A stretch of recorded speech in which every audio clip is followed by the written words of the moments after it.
Understanding seller financing and how it works. Number one, you must do marketing. The marketing can be free or paid. You're not going to find seller financing by hopping on your local MLS or by hiring a real estate agent. The odds of that is slim to none. Why? Because motivated sellers is what you're looking for, and they're off-market properties, as we say in real estate. Number two, once the leads start coming in from your marketing, you must have a filtering system to be able to identify non-motivated sellers from motivated sellers. This is very, very crucial. You can get my script below totally for free if you're interested. Now, the script needs to be able to identify if they're non-motivated versus if they're motivated or highly motivated. This is very crucial because if you want to buy a house with seller financing, owner financing, or if you just want to buy it at a deep discount, you must only deal with motivated sellers. Let me say that again, it's so crucial. The only way you can get a deal that's amazing is to only deal with motivated sellers. If you talk to anyone else, you will never do a deal and you think this business doesn't work. Okay? What is a motivated seller? They come in two types. Just to summarize it, we have what's called financial motivation, and I coin these terms. A financial motivated seller is someone that may lost their job, maybe is behind in their house payments, but they're financially stripped and they can't make their house payments anymore. Okay? And we have what's called emotional motivated sellers. Emotional motivated sellers usually they have the money, they're not in financial hardship, let me say that again, but emotionally, psychologically, they can't deal with the problem anymore. There might be a death in the family, there might be a divorce, something like that, okay? So there are two types of motivated sellers. So number one, we're going to do marketing. Number two, the lead's going to come in, then we have to filter them out to identify if they're motivated or not, and if they're emotionally or financially motivated. It's very, very crucial. Now, number three, all the leads that come in, doesn't matter if they're motivated, if they're not motivated, we're going to give them all a written offer. Let me say that one more time because so many of my students that are pros, they don't do this. Every lead that comes into your phone line, you must give them what I call an intent to buy letter that says, I want to buy your property, and that's just in writing. It says, I want to buy your house two ways. Number one, I want to buy it with cash, which demands at a deep discount. And I have the formula at the link below. If you're interested, you can download it totally for free. You send that to them. And in that same offer letter or intent to buy letter, you also include what's called a seller financing offer. I also have my formulas in the link below if you're interested. And you give them both. I want to buy your house with cash, and I want to buy your house with seller financing. Okay?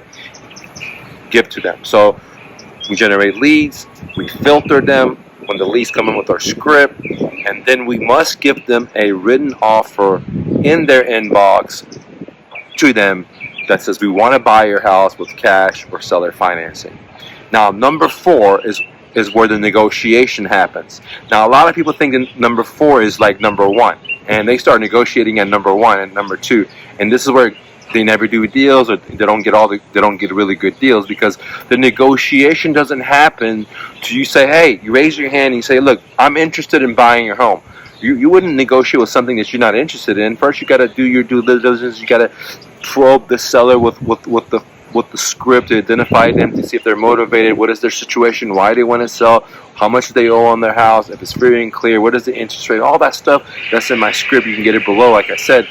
But after you do that, then you give them your offer, and now the negotiation starts, which is step number four. And many people get this step number four wrong. They start negotiating at step number one, and they wonder why it never works. Okay, once you tell them you want to buy their house for X or Y, X representing cash and Y representing seller financing, at that time you start negotiating with the seller. They're going to say, well, I want a little bit more here, I want this, and it becomes a little tug-of-war situation to where you create a win-win, which really means they don't win and you don't win. No one wins. That's what a win-win is, okay?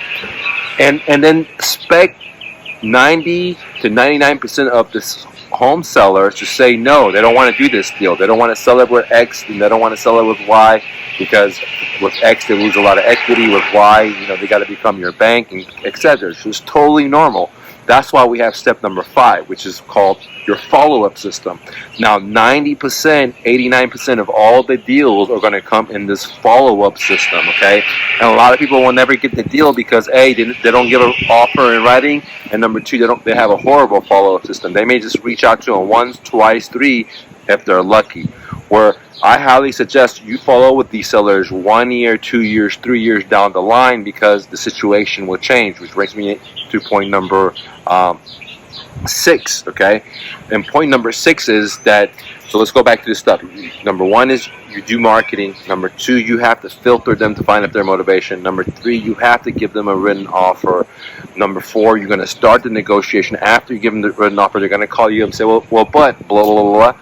Okay, number 5, you got to put them into a follow-up system, and if you don't do that, you're shooting yourself in the foot. Okay, and now number 6 is patience, because you have to wait for these deals to be baked. And I can't explain this, because 90 to 99% of people are going to say no, and you just have to be patient, just like an animal waiting for their food. You got to be patient and wait for the follow-up system to do its work. And when the seller becomes highly motivated, it's only a certain amount of time before that pain pressure, that threshold is met, and then they're going to say, look, I'm ready just to give this property away. I'm ready to just walk from this property, or I'm ready to try to do something to save my credit because I can't keep bleeding and making these double payments or whatever, okay? Or the bank's going to foreclose. This is where step number 6 comes in, because you have to be patient for the thing to be baked from the oven, okay? And a lot of people lose hope at this stage because they don't have the number 5, which is follow-up. Once the follow-ups go through, you got to be patient, 1 year, 2 year, 3 year, and then you're going to get the deal. Sometimes it may only takes 1 week, 2 weeks, 3 weeks. Sometimes it may take 1 month, 2 months. Sometimes it may even take 3 years. Depends on the seller and the seller situation. But I can tell you that you increase your odds of understanding the 6 steps that I just mentioned to you in details. Now, earlier I said that motivated sellers is the key of this business. If you fail to do step number 1, which is to generate leads, and then if you fail to do step number 2, which is to filter them, you're never going to have success, okay? If you start negotiating at step number 2, then you're never going to have success, because in the filtering system, we are asking all kinds of questions to probe the seller, to identify them, if they're emotionally motivated or they're financially motivated. When do we think that they're going to be baked? And all kinds of good questions. If there's liens on the property, blah, blah, if there's child support, etc. Okay?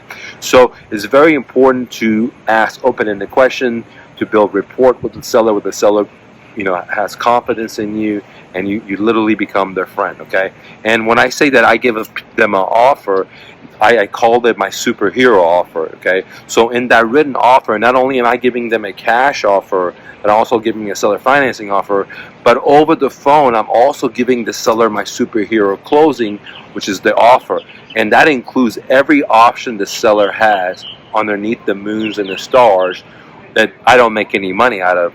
So in a sense, the superhero closing offer is me being a really stud and having confidence in my abilities, what I teach my students, to help out your brothers and your sisters, even if you don't make any money. So I'll come to the seller and say, look, Mrs. Seller, you may want to list your home with a real estate agent, okay? And here's like 2 or 3 that are good goers, right? And try that route. And then the seller may say, well, I already tried that. I say, okay. Then the other option is, Mr. Seller, in my superhero closing, is that you may want to try, renting your property. You can try to do Airbnb. You can try to do traditional renting and get the try to figure out help them figure out what the positive cash flow is. If there's not, if there's going to be negative, help them explain that for them to realize that, hey, this option may work for them or it may not work for them. Okay.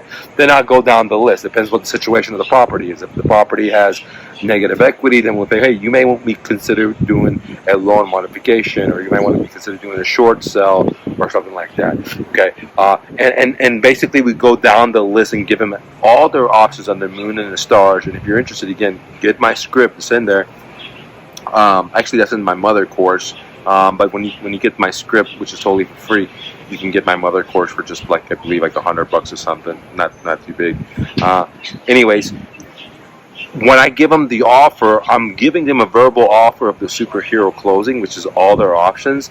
But in writing, I only give them two things: to buy it in cash and to buy it with seller financing. And the formula of my offer is below, totally for free.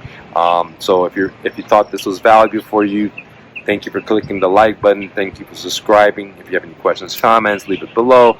If you'd like to get my script, my offer letter, they're totally for free. I even include a video training, a couple of video trainings on how it goes down, and a live call. Go to myrealestatedojo.com and download it for free.